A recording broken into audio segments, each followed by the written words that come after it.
local history, local culture, local events, your community. This is the Joe Kelly Show. Hi there, everybody. Welcome to the show. Thanks for joining us. Mike Bosak's our guest. When Mike comes in, we talk about landmarks because he's been a very active member of the Landmark Society of Greater Utica for a lot of years. We're going to talk about some local landmarks. We're going to talk about a trip down to West Point. We're going to talk about some walk and talks that Landmarks is going to put on this summer. But before we do any of that, we're going to say good to see you. Welcome. Hi, Joe. How are you? Good. Always a pleasure. Well, my pleasure. Let's start off with, well, there's so many places to go with this. Let's start off with the walk and talks that Landmarks does every year, right? Sure, absolutely. We do them during the summer, and we start at the beginning, the first Monday actually in June, go all the way to the last Monday in August. And this year we have quite a full schedule. We start at 6 o'clock. It's kind of a continuation of the original Utica Monday night and all that. We were part of that right from the get-go in 1997. We've continued it on traditionally over the years. Are these walk and talks free? Absolutely free. Open to the public. Just make sure you wear comfortable shoes because there is some walking involved, not all. I'm glad you mentioned that. This isn't just for Landmark Society members. No, not at all. It's an educational thing. It highlights some businesses that we have that you may or may not know about, some of their history, which is pretty rich. A lot of these businesses are located in older buildings, and you see what they've done with them. So it's just a way for people to see something that they wouldn't normally see and hear the stories about these places. Before you get into some of the ones you're going to be stopping at this summer, I was thinking about that before you came on today. Older buildings and repurposing those buildings. Boy, you're seeing a lot of that now, aren't you? You are, and it's pretty exciting too, especially some of the loft buildings and all that. 600 State Street comes to mind, the old Utica Steam Cotton Mill. Gigantic building, was really underutilized for many, many years, basically for storage and all that. But now it's a loft apartment complex, and last I heard it was about 2/3 full. Beautiful apartments too, I've seen them. I've been in them as well. You're right, they are beautiful. And you know, I said to Mayor Palmieri, I don't know, quite a while ago, I can't believe these lofts. Every time you turn around, another building is being repurposed into loft. And I just can't believe we keep getting them. And he said, well, that's because the ones are full. And there's a need for more. So this has hit the right chord. It has. And I know, I always thought when they initially talked about loft apartments and all, will they be able to fill them? Obviously they can. Yeah. So we've seen all these buildings being filled up, fully occupied, so they're proposing more, and more power to them because these buildings are great. They have great bones, they're in very good condition, and when they're done, they are really fabulous. The down on State Street, just recently, the newest restaurant opened, Brooklyn Pickle. Yes. Have you been down there? Not to that one. I've been to the original one on Burnett Street in Syracuse many years ago. It's a very good establishment. And that was the old McRory Sauter. Yes. Back in the day, selling Buick automobiles. Yeah, I remember that. Yeah. And then after that, it was Empire Bath. Yep. Yeah. And originally, it was. They put the cotton mill in there, right? Yes. And the cotton mill stretched all the way from Court Street down to Lafayette. Yes. Okay. And really, we've got a lot that we owe those old cotton mills because you look over in New York Mills, those buildings have been repurposed as well. Yes. Yes. So. And very successfully too. Yeah. It's hard to believe that a building that size can be repurposed successfully, but they have been. Yeah, and it says something, I guess, Mike, for the people that built those buildings. They did it the right way. They built them to last. Yeah. That's definite. What do you got first up on your walk and talks this year? The first one is, again, June 5th, 6 o'clock. It's a Monday. We're going to Rozo's Cafe and we're going to Griffin's Pub.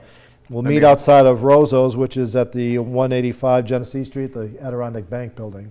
Rozo's is that little small It's a tiny cafe. You have to go up the elevator to get to it on the second floor Yeah. of the Adirondack Bank building. Yeah. Great little establishment. Yeah, there's been a restaurant in there for as long as I can remember.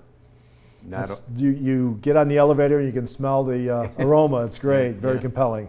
And what you're going to do with the walk and talks is somebody is going to be there telling the story of these businesses, right? Okay, good. Diane DeRollo is the owner, and then we'll go up to Griffin's Pub and have Mike and Debbie Griffin give us a little history of that establishment. Know them both well, and they've got a nice establishment. They do. Their favorite time of the year is the St. Patrick's Day Parade. Oh, I bet.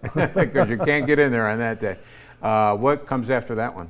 After that, we're going to Jordan Road to St. Margaret's Ecumenical and Retreat Center. That's very interesting. June 12th. It is. It's and it's not that well known. No, it really isn't. If you didn't go up Jordan Road, or even if you did, you may not even know what it was. Yeah. But it's got a very interesting history that goes back to the Proctor Williams family. Yep.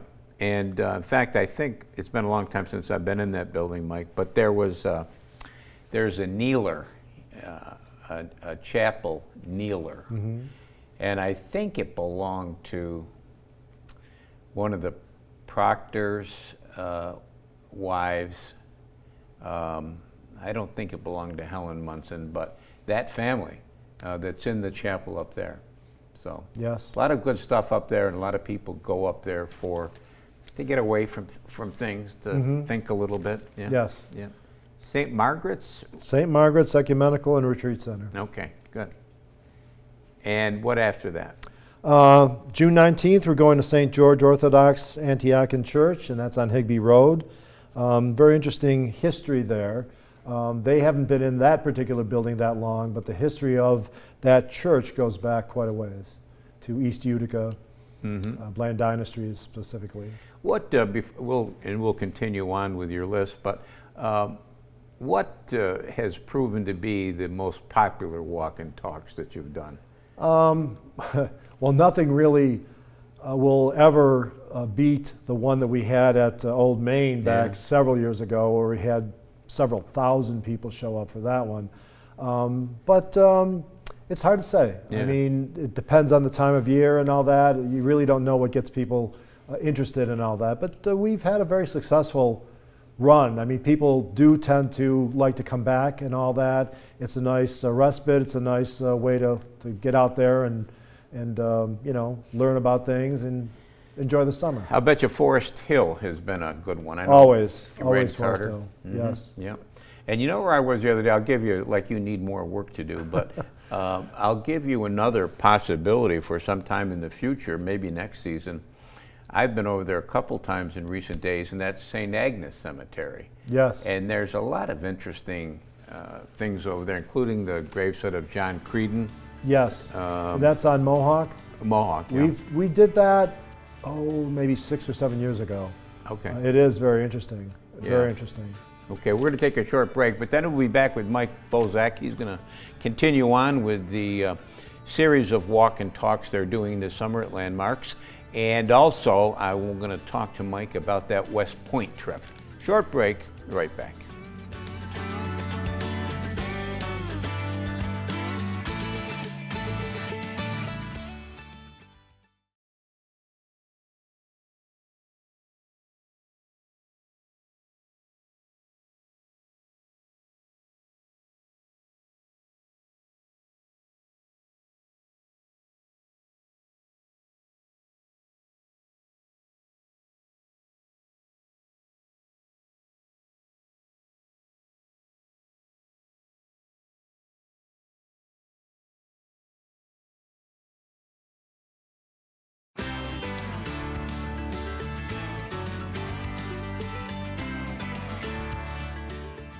And welcome back, everybody. Thanks for sticking with us. Mike Bosak's our guest. Mike is a longtime member of the Landmarks Society of Greater Utica, and we're talking about landmarks, but we're also going to be talking about, right now, a trip that you and your wife are organizing, and you're going down to West Point, yes? Yes, we are. Landmarks did it several years ago, so my wife and I decided to do it again. A lot of people don't realize, I think, just how historic West Point is. I mean, it was established by Thomas Jefferson in 1802, but the history of it goes back to the Revolutionary War. In fact, General, then President George Washington established his headquarters there in 1778. I mean, it really goes back. The British never captured it. It was considered by Washington to be the most critical point in the entire United States at the time. Well, if those ships could have come up the Hudson River, It would have been a different story. It would have been a different story, and it's a very narrow part there of the Hudson River, and Yes. they were able to put that chain across. Yes, in fact, Washington had asked Thaddeus Kosciuszko, who was a Polish engineer and general, to design embattlements and all that, and that's one of the things he came up with. I mean, when you think about a chain that could stop a ship to cross the Hudson, it's mind-boggling. It really is. In fact, I don't know if you'll see this on your tour or not, but there are some links from that chain on display Yes. at West Point. Yes, up at the top, you can see one of the embedments, I think, where they put the chain, and you can see some of the links that are preserved. And what did you say the date of that The was? date is Saturday, June 24th. The bus is leaving at 7 o'clock from Canastota, New York, and we will pick up in Utica as well, and that will be about 7:30, 7:45. And we're going to be picking people up at the North Utica Shopping Center, where Price Chopper is, right about where Colosi's is. We'll be picking up people there. The cost is $125 per person, and it includes a guided tour of the West Point Chapel, the cemetery grounds and museum, and a top-notch full luncheon buffet at the historic Thayer Hotel, MacArthur's Riverview Restaurant. Now, the Thayer Hotel has a very interesting history as well. Thayer Hotel was originally built in 1829. It was named for Sylvanus Thayer, who was considered to be, he's a graduate of West Point from the class of 1808, but he's considered the father of the military academy. So they named the hotel after him. General Douglas MacArthur, after World War I, was the superintendent of West Point, and from 1919 to 1922, and he had went on a campaign of developing and expanding a lot of the buildings there, and it included a new Thayer Hotel, which is the one that's there now, which was opened in 1926. I was not in the 1926 hotel, but I did stay at the new hotel once, and it's really, as you say, when it comes to history, West Point's the place to go. It really is. I mean, when you talk about people who are alumni of the center there, the post, Ulysses S. Grant, Dwight Eisenhower, General MacArthur, General John Pershing, Omar Bradley, George Patton, William Tecumseh Sherman, Philip Sheridan. What else does the tour include? You're going to do the cemetery, yes? Yes, the cemetery, and the cemetery is a fascinating place as well. And you know, one of Utica's own is buried there. Yeah, Daniel Butterfield, General Daniel Butterfield. Yes, he was responsible for penning taps. Yep. And you know what? He grew up. He loved he was not a graduate of the military academy, but loved it. Yes. And when he retired, he was a Civil War general, of course. You don't win the Medal of Honor; you get presented with the Medal of Honor. But he was a recipient of the Medal of Honor, and when he retired, he went to Cold Spring, New York, right across the Hudson River from West Point. Yes. And he wanted to be buried there, but there's a little bit of a problem with that, Mike. Well, he, as not being a graduate and all that, that was kind of a thing. But by being winning the Medal of Honor, basically a recipient of the Medal of Honor, he was eligible for it. The interesting thing about Daniel Butterfield's gravesite is that it's the most elaborate headstone in the entire cemetery. And it's absolutely gorgeous, but it's extremely ornate. Yeah. And after that, West Point said, no more elaborate stones. So you have people like General Westmoreland, who was head of the Vietnam War. You have General Schwarzkopf, who was head of the Persian Gulf War, buried there with very plain, common stones. And you have Daniel Butterfield here with this very elaborate, very ornate stone. And he was during the Civil War. He was in charge of the Army's 5th Corps, and that number appears around that monument, as I recall. Yes. Yeah. And the other thing I recall, Mike, is that when it came time to put a stone up there, the military academy said, "We'll take care of it." But Butterfield's wife, who was an heir to the, oh boy, was it Liggett or Meyer? I forget, but tobacco fame, and who was a very wealthy woman, said, "No, I'll take care of it." And she did. She did take care of it. Yeah, yeah. How long will the tour take? It's 2 hours, and it's guided. So there's a professional group that does this. That is their main focus, and they are very good. So we'll go to the chapel, the cadet chapel. We'll go to the cemetery, and of course, the luncheon, which is top notch, is included. And reservations are needed for this, yes? Yes, they are, and you need to get a hold of me.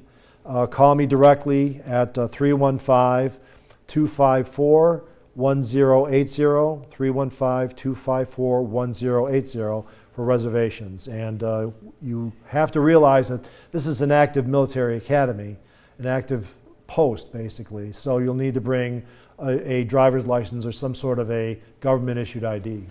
And later on in the show, we'll mention that telephone number again. Yes. So what would it be limited to about, because you're going down on a bus, so what are you talking, 30, 40 people? We have a 55-passenger bus. Okay. So.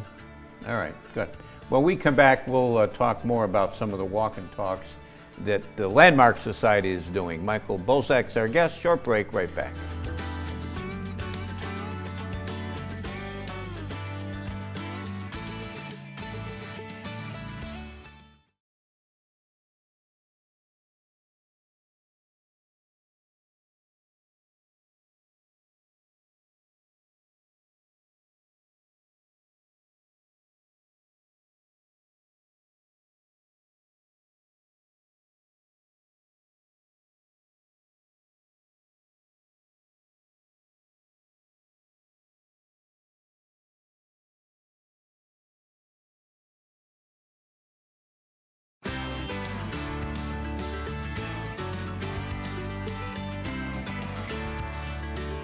And welcome back, everybody. Thanks for sticking with us. Mike Bosak's our guest from the Landmark Society of Greater Utica. We're talking about landmarks. We're also talking about the trip down to West Point that's upcoming, and we'll give you the telephone number again in a little bit because reservations are needed. I was up in, before we get back to the walk and talks, I was up in, was it outside of Poland, Newport, and there's a octagonal house. Are you familiar with that? Yes. Was that something to do with the Yale Lock Company or something? I believe it was, yes. Yeah. It's been a while, but yes. Very unique landmark. Very much so. Yeah.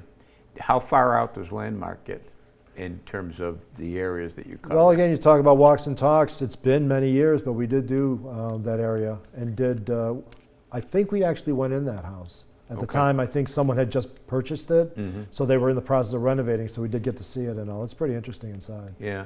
If a structure has historic preservation, or what's the correct term? Being on the National Register, perhaps? Yeah. That brings with it some benefits, but also some caveats, yes. Yeah. If you get any sort of state or federal funds and it's on the National Register, you have to go through SHPO, through the New York State's Office of Parks, Recreation and Historic Preservation for any renovations. Therefore, anything we do with our buildings in Record Park, number 1 and number 3, Record Park, we have to have it blessed by SHPO. If you're a private owner, you can make changes, but it could have a negative impact. So, we're hoping, obviously, that anyone who has a historic home will respect that and do the right thing, basically. What's the status of number 3? That's the most famous house in Utica. Yes, it is. It is. It's a National Historic Landmark, which is a very high distinction. There are 2 in Utica, Old Main, and number 3 Record Park, the Miller, Conkling, Kernan House. It's we're constantly working on it. We still have a little ways to go, but the downstairs is fully functional. It's completely renovated, and we do have functions there all the time. And number one, I refer to it as the old Dowling Nursing Home. Yes. But it was a mansion built by, and I forget the name of John Munn. John Munn. Yes. Yeah. Who was kind of a Renaissance man. He was a banker, industrialist, entrepreneur, and all that, which a lot of these people were in the day. Yeah. And no, we were talking off camera about John Munn and all that, or John Devereaux rather.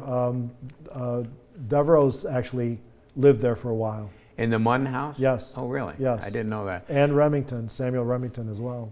If I recall my history correctly, you correct me if I'm wrong, but didn't he marry somebody from down south, Yes. Munn? Yes. And she didn't like it up here? No, she didn't like the winters very much, so he built the house, and I think they were in there for only about a year. And they designed it to be kind of like a southern plantation and all that. The original porches wrapped almost all the way Yeah. around the building, and were later enclosed for the nursing home. We were in the process of taking some of that down so that you could actually experience the original design.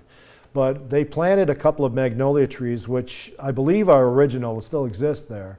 And in the springtime, they're beautiful. What's the status of the inside, Mike?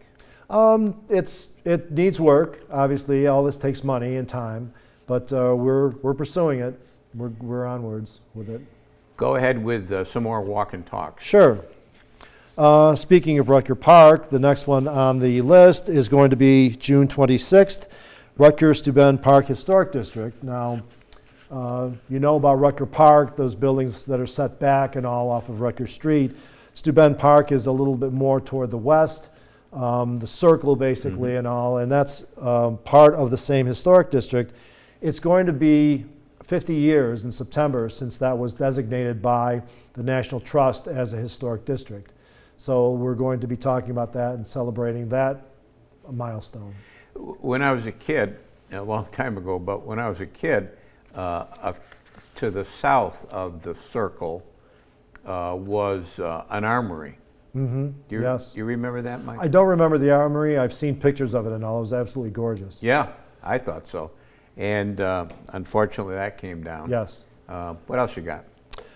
Well, Now the site of an apartment building. yes. Yeah. We don't have a program on July 3rd because of the holiday and all. July 10th, we'll be doing the Blueberry Brook Farm Resort in Deansboro, which is a very interesting bed and breakfast and a working organic farm. Quite a resort. Definitely a destination for parents going to Hamilton College. Their kids are going to Hamilton College or Colgate and all that. We'll be doing the Bosnian Islamic Association Mosque on July 17th. Of course, Landmarks helped to save that building when it was in dire straits. It was originally the Central Methodist Church, and the city was talking about tearing it down, but we convinced them that it was not a good idea, that it was a very iconic building, if not a historic building. It goes back, I think, to 1869. That's on South Street, just at South Street. That's Court Street, just south of City Hall. And Broadway, yes. Are these on, and the other ones, are these on the Landmarks website? The website is under construction right now. We've had some issues with it over the years, and we hope to have it up and running sometime this summer. But if you go to Facebook, we're on Facebook, and all this will appear on Facebook. Okay. Give us the time and all the details on West Point. Okay, West Point, it's going to be Saturday, June 24th, $125 a person, which there's no money being made here. This is certainly bare bones, but it is a very fantastic trip, well worth the money. It includes a full luncheon buffet at the historic Thayer Hotel, MacArthur's Riverview Restaurant, tour of the cemetery grounds and the chapel, professionally guided tour, and pickup in Utica will be at about 7:30 or so at the North Utica Price Chopper Plaza on Herkimer Road by Colosi's. Reservations are required, first come, first serve, so please call me for information. My number is 315-254 1080. It's my cell. If I don't answer, please leave a message. And if somebody wanted to get involved with landmarks, we've only got about 30 seconds, Mike. If somebody wanted to get involved with landmarks, would calling you be a good first step? Absolutely. I Yeah. can give you all the information that you need to know. Okay. Give us the number one more time. 315-254-1080. Always good to see you. Always good to see you too, Joe. Yeah, maybe I'll do one of your walk and talks this Please summer. do. Yeah. Please do. Okay.